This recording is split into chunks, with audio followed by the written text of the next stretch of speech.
Le projet Tutoré il a été imaginé comme étant le premier démonstrateur d'un programme qu'on a écrit dans le cadre de RCP, le programme Renaissance, illustrer ce qui était sur le papier et démontrer que les idées qui visaient à valoriser des chutes et déchets pouvaient déjà donner des premiers résultats.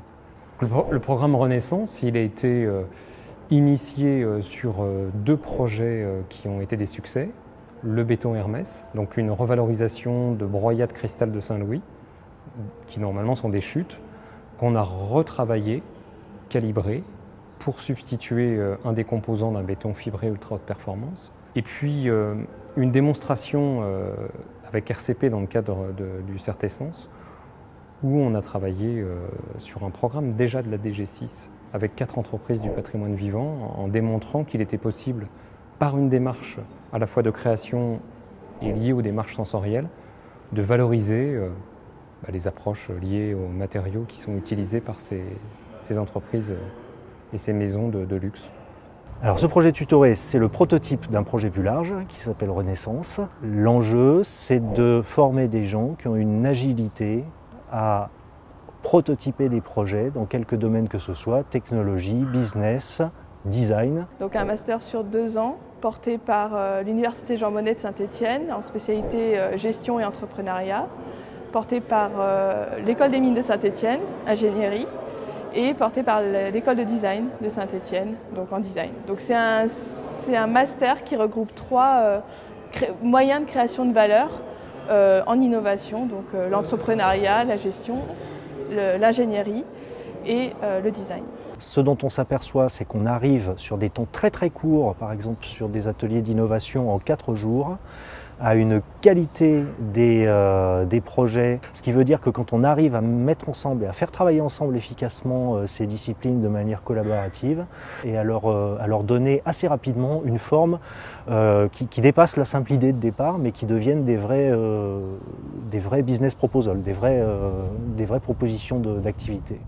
Notre savoir-faire, donc, c'est le travail d'ébénisterie, donc le travail du bois de plaquage, le sens du détail, apporter du soin au détail. Voilà. D'un point de vue intellectuel, je dirais, c'est déjà intéressant de travailler avec des jeunes chercheurs, je trouve ça passionnant. Et puis, d'un point de vue professionnel, effectivement, l'idée de trouver un matériau qu'on pourrait utiliser, mettre en œuvre pour faire de la création aussi, ça m'intéresse. Les étudiants sont venus, ont fait le tour de l'atelier, ont été fouillés nos poubelles, ils ont trouvé des choses. Effectivement, les déchets, ce qu'on évacue de l'atelier, c'est essentiellement des chutes de plaquage et des chutes de panneaux et puis quelques chutes de bois massif également. Moi, c'est vrai que l'aspect création et sortir quelque chose d'inédit m'intéresse. Donc on a récolté des déchets dans plusieurs entreprises. Après ces déchets, on les a classés. On a essayé de donner des définitions pour essayer de leur donner un sens plus amélioratif, on va dire.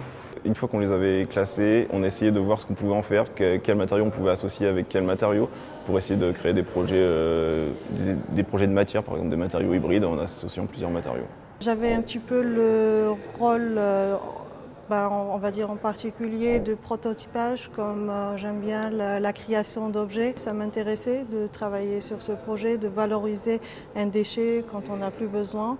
Et du coup, j'ai trouvé que c'était extraordinaire. C'est comme donner une seconde vie à un produit mort. Alors ce projet, en fait, ce qui m'a apporté au-delà du travail de groupe, c'était vraiment l'initiation à une nouvelle démarche et voir comment en fait, on pouvait développer un projet. Et voir aussi avoir une nouvelle vision sur le déchet et qui pouvait aussi apporter quelque part de l'innovation dans les tissus et tout ce qui était textile.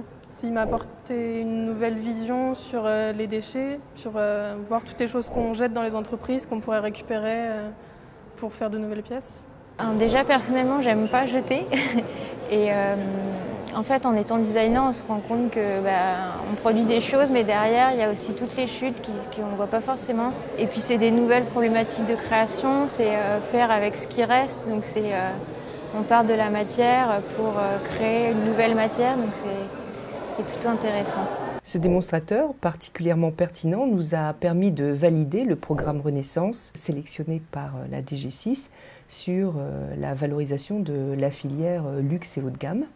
Il va nous permettre à présent de travailler sur une quarantaine d'entreprises et organiser une plateforme et la structurer de façon à redonner une innovation à partir des déchets, du sensoriel et de la création.